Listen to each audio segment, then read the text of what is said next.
Hello दोस्तों, स्वागत करते हैं आपका अपने प्यारे से वीडियो जिसका नाम है biology classes by Prasoon sir. आज मैं आप लोगों को क्लास 12 का सबसे इम्पॉर्टेंट और सबसे ज़्यादा क्वेश्चन पूछे जाने वाला चैप्टर के बारे में पढ़ाऊंगा, जिस चैप्टर का नाम है ह्यूमन हेल्थ एंड डिसीज। अब ह्यूमन हेल्थ एंड डिसीज में सर्वप्रथम ये जानना होगा कि हेल्थ क्या होता है, हेल्थ की चर्चा करेंगे। डिसीज क्या होती है उसकी चर्चा करेंगे। डिसीज कैसे उत्पन्न होती है, डिसीज के लक्षण क्या क्या होते हैं, रोग क्या होता है, रोग के लक्षण क्या होंगे, कैसे उनका प्रिकॉशंस होगा, बचाव कैसे किया जाएगा, इन सभी को क्रिस्टल क्लियर करते हुए आपको अच्छे से मैं समझाने का प्रयास करूंगा। आते हैं, देखते हैं क्या होता है। अगर ह्यूमन हेल्थ एंड डिसीज मानव स्वास्थ्य और रोग के बारे में चर्चा करनी है तो सबसे पहले शब्द जो आता है, टर्म जो आता है, उसका नाम है हेल्थ। हेल्थ के बारे में चर्चा करेंगे, क्या होता है। अगर मैं हेल्थ की बात करूं तो ऐसे जनरली कोई व्यक्ति आपको ऐसे चलता फिरता बोलता दिख रहा है तो वो स्वस्थ है? नहीं। वो शारीरिक रूप से स्वस्थ हो सकता है, मानसिक रूप से स्वस्थ हो सकता है, या नैतिक रूप से स्वस्थ हो सकता है, या व्यवहारिक रूप से स्वस्थ हो सकता है। तो WHO वर्ल्ड हेल्थ ऑर्गेनाइजेशन के द्वारा एक विशिष्ट प्रकार से परिभाषा जनरेट की गई और उस जनरेटिक परिभाषा के अनुसार बताया गया कि कोई भी व्यक्ति अगर सामाजिक, व्यवहारिक, नैतिक और शारीरिक और मानसिक रूप से पूर्ण रूप से 100% स्वस्थ है तो उस व्यक्ति को स्वस्थ व्यक्ति माना जाएगा और यह प्रक्रिया स्वास्थ्य कहलाएगी। क्या कहलाएगी? स्वास्थ्य कहलाएगी। मतलब मैं चल पा रहा हूँ, दौड़ पा रहा हूँ, बैठ पा रहा हूँ, उठ पा रहा हूँ, लोगों से कम्युनिकेट कर पा रहा हूँ, तो इसका मतलब जरूरी नहीं है कि मैं स्वस्थ हूँ। मेरे अंदर मानसिक बीमारियां भी हो सकती हैं। मैं अकेले में बैठ करके कहीं विचाराधीन हो जा रहा हूँ या कुछ सोच विचार नहीं पा रहा हूँ, मतलब मैं अस्वस्थ हूँ। कहने का तात्पर्य अगर कोई भी व्यक्ति मानसिक रूप से, शारीरिक रूप से, व्यवहारिक, समाज में कैसे प्रकट होना है किसी के सामने, इन सभी रूपों में वो प्रकट होने की क्षमता रखता है तो वह व्यक्ति स्वस्थ व्यक्ति है और यह प्रक्रिया स्वस्थ कहलाती है। आते हैं, मतलब कोई भी व्यक्ति फिजिकली कैसा हो, फिजिकली प्रॉपर स्वस्थ हो। दूसरा मेंटली कैसा हो, स्वस्थ हो। और कम्युनिकेट कर पाए, क्या कर पाए, किससे? समाज से। किससे? समाज से। मतलब वो सामाजिक रूप से कैसा हो, उसका बिहेवियर कैसा हो, बेटर, तो वह कैसा है, स्वस्थ। अब सामाजिक रूप से हो गया, मेंटली हो गया, कम्युनिकेट कर पाए समाज से सही से, नैतिक रूप से कैसे प्रकट हो रहा है किसी के सामने, अगर वह स्वस्थ है, वही हेल्थ क्या है। आते हैं अगले। अब हेल्थ के बारे में मैंने जानकारी दे दी आपको। फिर डिसीज, अगर इन सभी चारों में से सामाजिक रूप से, व्यवहारिक रूप से, नैतिक रूप से, शारीरिक रूप से और मानसिक रूप से अगर इनमें से कोई भी त्रुटि किसी भी व्यक्ति विशेष के अंदर दिखाई देती हो, तो वह व्यक्ति अस्वस्थ होगा। क्या होगा? अस्वस्थ। और अस्वस्थ होने की प्रक्रिया ही क्या कहलाएगी? डिसीज कहलाएगी। मतलब मैं डिसीज अपने अंदर क्यों फील करता हूँ? क्योंकि इन सब को प्रकट करने की क्षमता हमारे अंदर नहीं है, तब मैं डिसीज से प्रतिबंधित। मान लो मुझको बुखार हो गया तो मुझको बोलने में दिक्कत होगी, थोड़ा सा चलने फिरने में दिक्कत होगी, हमको हमेशा आराम करने की आवश्यकता होगी। ऐसा फील होता है ना? अगर आपको बुखार हुआ होगा तो आपने फील किया होगा। मतलब डिसीज क्या है? अगर हम स्वस्थ नहीं है, मतलब जो मैंने प्रॉपर्टीज बताई हैं एक हेल्दी पर्सन की, उसमें से एक भी प्रॉपर्टी अगर एब्नॉर्मल है तो समझ लो वह व्यक्ति अस्वस्थ है और यह प्रक्रिया क्या कहलाएगी? डिसीज कहलाएगी, रोग कहलाएगी। और इसी को क्या बोलेंगे? डिसऑर्डर बोलेंगे। क्या बोलेंगे? ठीक। आते हैं, इन सभी बातों को आप सब अच्छे से समझ गए होंगे, सामान्य सा लेक्चर था। अब जो डिसऑर्डर है इसी पर पूरा का पूरा चैप्टर निहित है और इसी के बारे में हम चर्चा करेंगे। तो अगर कोई व्यक्ति रोग से पीड़ित है तो उस रोग को उत्पन्न करने वाले कुछ कारक होंगे, फैक्टर होंगे, पैथोजेंस होंगे और इन्हीं की चर्चा हम इस पूरे चैप्टर में करेंगे। आइए हमारे साथ बने रहिए। जो रोग उत्पन्न करने वाले कारक होते हैं, रोग उत्पन्न करने वाले कारक होते हैं। क्या कारक होते हैं? फैक्टर होते हैं। उन्हीं को हम क्या कहते हैं होगा? उन्हें हम हिंदी में कहते हैं रोग कारक। क्या कहते हैं? रोग कारक। और अंग्रेजी में उनको हम नाम देते हैं पैथोजन। क्या? पैथोजन। मतलब अगर मैं किसी भी रोग से पीड़ित हुआ तो उसके लिए जिम्मेदार होगा क्या? रोग कारक। क्या? रोग कारक। अब एक चीज दिमाग में आती है, क्या रोग कारक ही रोग उत्पन्न कर सकते हैं? बिना रोग कारक के भी रोग उत्पन्न हो सकता है। जैसे कि मैं आपको दो चीजें बताता हूँ।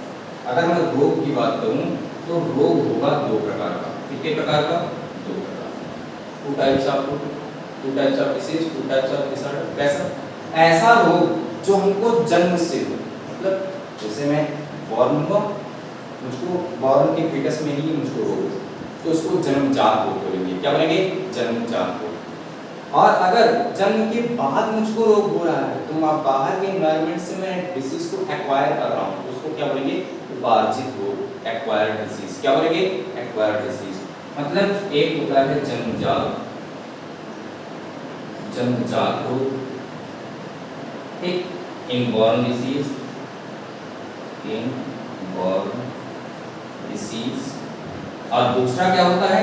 जब मैं जन्म ले लिया तब मुझको रोग हो रहा हो, तो उसको बोलेंगे उपार्जित रोग। क्या बोलेंगे?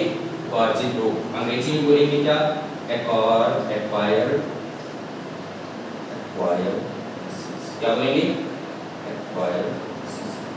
अब चर्चा शुरू कैसे हुई थी? रोग कारक, रोग उत्पन्न करने वाले कारक को रोग कारक कहते हैं।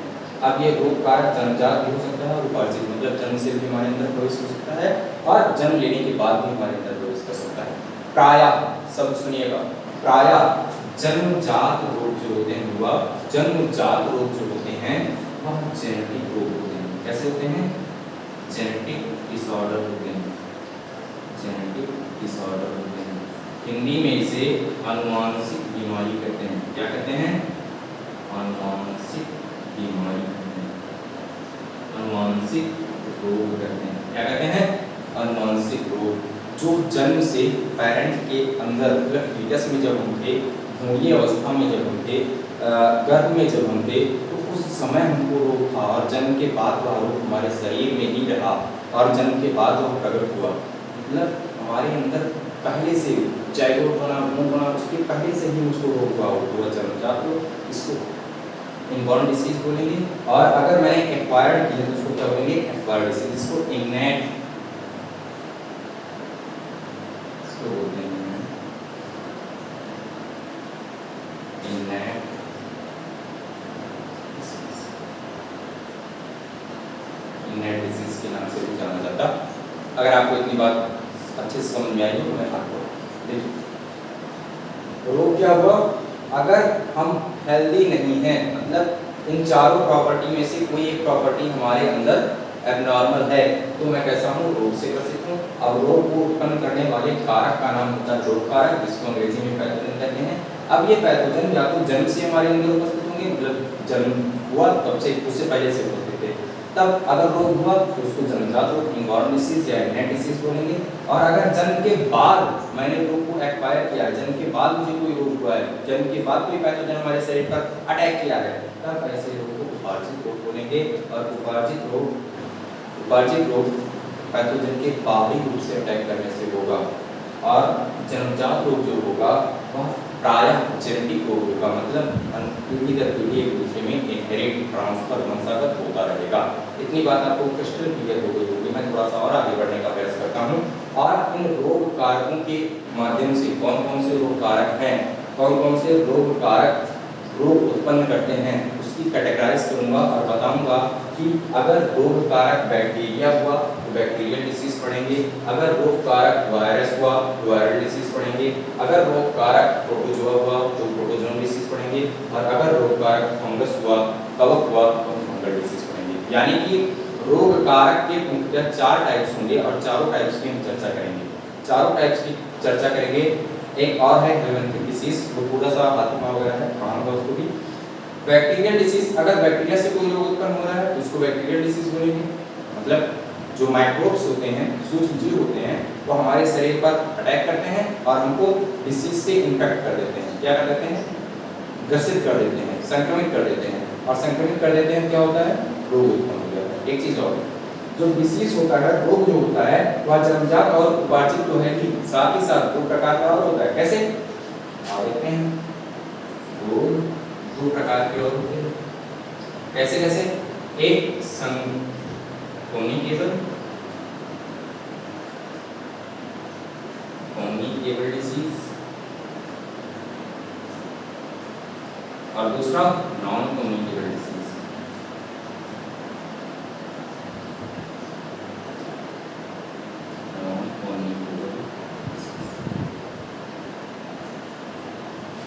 नॉन कम्युनिकेबल डिसीज और कम्युनिकेबल डिसीज मतलब संक्रमण रोग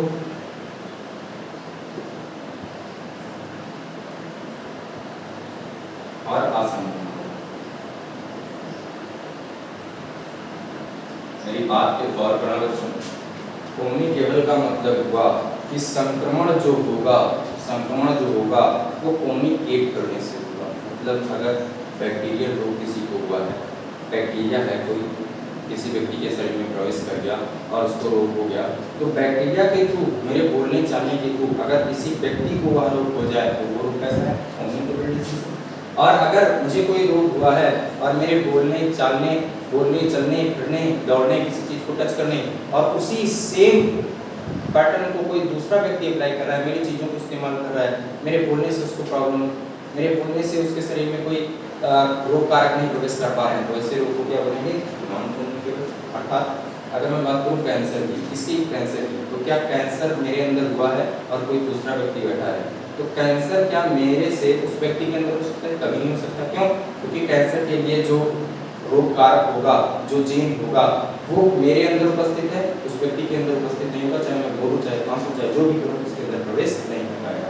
और अगर मैं बात करूँ जुखाम की, मान लो मुझको जुखाम हुआ है, तो मैं जुखाम मैं यूटेंसिल से यूज करूँगा, घर के बर्तन यूज करूँगा, अपना मोबाइल यूज करूँगा, अपना चार्जर यूज करूँगा, कवर्ड्स यूज करूँगा, जो भी यूज करूँगा, तो उसमें मेरे हाथ को टच होगा, और हाथ टच होगा तो वायरस उस पदार्थ पर टच हो जाएंगे, उस चीज पर टच हो जाएंगे, और उसी चीज को कोई दूसरा व्यक्ति यूज करता है, हमारे अगल बगल का व्यक्ति यूज करता है, तो उसको भी चांसेस हैं कि वायरल डिसीज यानी कि जुकाम होने की संभावना है। अर्थात कम्युनिकेबल डिसीज का मतलब हुआ, संक्रमण रोग का मतलब हुआ एक रोग, अगर कोई व्यक्ति किसी भी रोग से ग्रसित है तो दूसरे व्यक्ति भी उस रोग से ग्रसित होने की संभावना रख सकते हैं।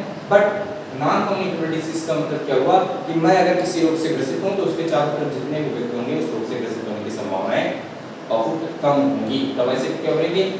Non communicable disease. इतनी बातें करता हूं, आगे बढ़ते हैं। अभी तक मैंने आपको क्या पढ़ाया? रोग कितने प्रकार के होते हैं, कैसे होते हैं। रोग क्या था? रोग कितने प्रकार के थे? दो प्रकार के। कैसे? कम्युनिकेबल डिसीज, कम्युनिकेबल डिसीज, और दूसरा क्या था? Non communicable disease.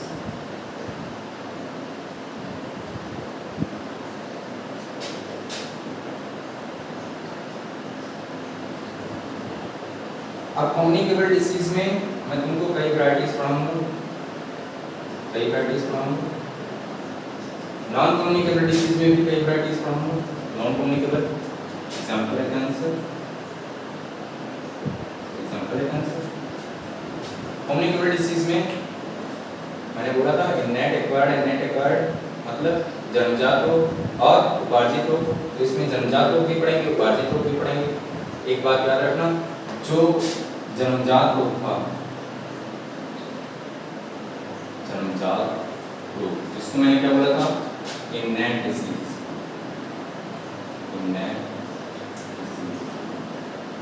या इसी को मैंने क्या बोला था? इनबॉर्न डिसीज,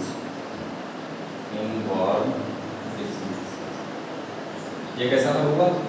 ये कैसा था? प्रायः जेनेटिक डिसीज। ऐसा होता था जेनेटिक डिसीज या जेनेटिक डिसऑर्डर। एक चीज और आ जाते हैं कम्युनिकेबल डिसीज में, मतलब रोग कारक तो जरूर होगा। रोग कारक होगा तो कैसे कैसे रोग फैलता है? मैंने बोला 4 प्रकार के रोग कारक होंगे, 5 होते हैं। फेलमेंथिक डिसीज भी होता है, आगे इधर देखते हैं, एक फेलमेंथिक डिसीज भी होता है।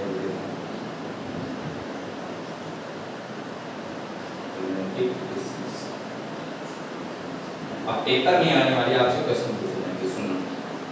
बैक्टीरियल रोग, जीवाणु जनित रोग अथवा बैक्टीरियल डिसीज किसे कहते हैं? Viral disease, protozoan disease, fungal disease और फेलमेंथिक डिसीज। क्लास 12 के इस चैप्टर में आपको इसी में से क्वेश्चन पूछे जाएंगे। मुख्यतः बैक्टीरियल डिसीज से क्वेश्चन पूछे जाएंगे और प्रोटोजोअल डिसीज से क्वेश्चन पूछे जाएंगे। रणनीतिक डिसीज से वो विकल्प पे क्वेश्चन पूछ लिए जाते हैं। प्रोटोजोअल डिसीज में सबसे ज़्यादा इंपॉर्टेंट जो डिसीज होती है उस डिसीज का नाम है मलेरिया। क्या? मलेरिया। मलेरिया के बारे में सबसे ज़्यादा क्वेश्चन पूछे जाते हैं क्लास 12 के अंदर और किसी भी नीट अथवा अन्य मेडिकल एग्जाम के अंदर। और मलेरिया बहुत इम्पॉर्टेंट डिसीज है इस चैप्टर का और इस जितने भी एग्जाम होते हैं उसके लिए। तो कम्युनिकेबल डिसीज में क्या क्या पढ़ेंगे? बैक्टीरियल डिसीज पढ़ेंगे, वायरल डिसीज पढ़ेंगे, प्रोटोजोअल डिसीज पढ़ेंगे, रणनीतिक डिसीज पढ़ेंगे और लास्ट वाला फंगल डिसीज पढ़ेंगे। आ जाओ शुरुआत करते हैं। सबसे पहले क्या पढ़ाएंगे आपको? बैक्टीरियल डिसीज, फिर वायरल पढ़ाएंगे, फिर प्रोटोजोअल पढ़ाएंगे, फिर फंगल पढ़ाएंगे, फिर रणनीतिक पढ़ाएंगे। सबसे पहले इंपॉर्टेंट क्या है? प्रोटोजोअल डिसीज, जिसमें आता क्या है? मलेरिया। और मलेरिया का पूरा विस्तार से वर्णन मैं आपको अपने टेलीग्राम चैनल पर दे दूंगा, उसको आराम से लिख लीजिएगा, पढ़ लीजिएगा, वीडियो भी आएगा उसको भी लिख लीजिएगा। बैक्टीरियल डिसीज की शुरुआत करते हैं। क्या करते हैं? बैक्टीरियल डिसीज हिंदी में वो इसे कहते हैं जीवाणु जनित रोग। क्या कहते हैं? जीवाणु जनित रोग, जीवाणु से होने वाले रोग, जीवाणु से उत्पन्न होने वाले रोग। यानी कि सबसे पहला मोटिव क्या है इसमें याद करने का? यह रोग किसके कारण होता है? जीवाणुओं के कारण। किसके कारण? जीवाणुओं के कारण।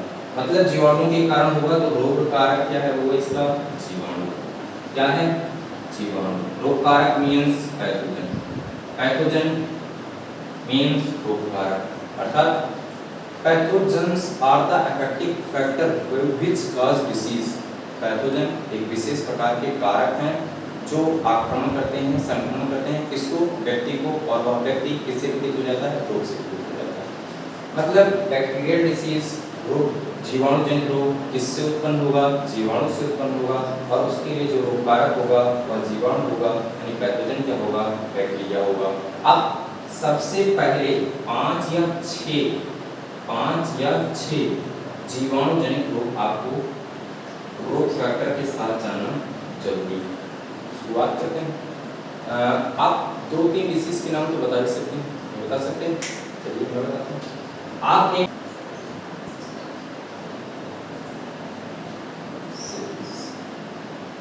सिफिलिस पढ़ेंगे, आप गोनोरिया पढ़ोगे, गोनोरिया पढ़ोगे, आप पढ़ोगे सिफिलिस और गोनोरिया दोनों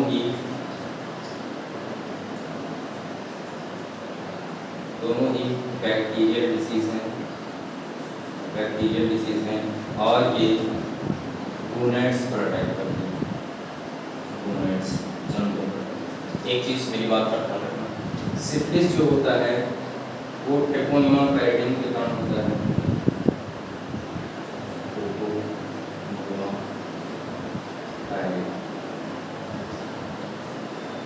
और गोनोरिया जो होता है वो नाइसीरिया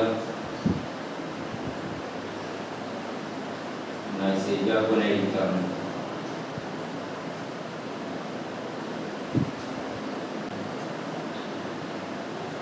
आपको पढ़ाऊंगा इसी में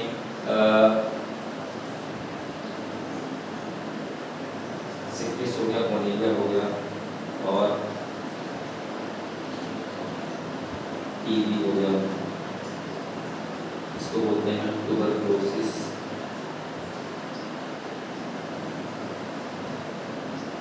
ट्यूबरकुलोसिस हिंदी में इसे बोलते हैं क्षय रोग और इसका रोग कारक है माइकोबैक्टीरियम।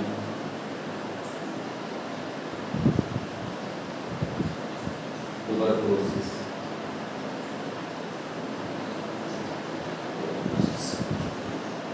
आप इसी में पढ़ेंगे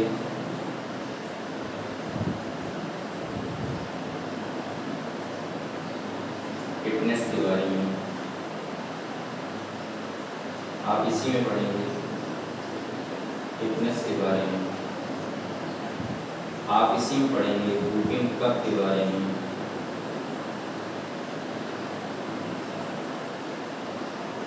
वूपिंग कफ के बारे में पढ़ेंगे।